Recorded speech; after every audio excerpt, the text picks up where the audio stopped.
मनाचे श्लोक. श्लोक 30. समर्थाचिया सेवका वक्र पाहे, असा सर्व भूमंडळी कोण आहे. जयाची लीळा वर्णिती लोक तिन्ही, नुपेक्षी कदा रामदासाभिमानी. आपल्या 30व्या श्लोकात समर्थ म्हणतात, समर्थाची या सेवका वक्र पाहे, असा सर्व भूमंडळी कोण आहे.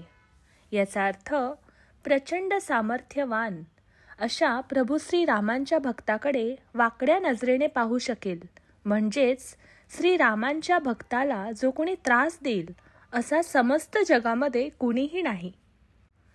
जयाची लीळा वर्णिती लोक तिन्ही, नुपेक्षी कदा रामदासाभिमानी.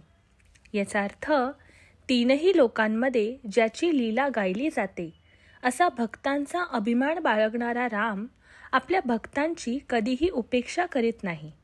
धन्यवाद.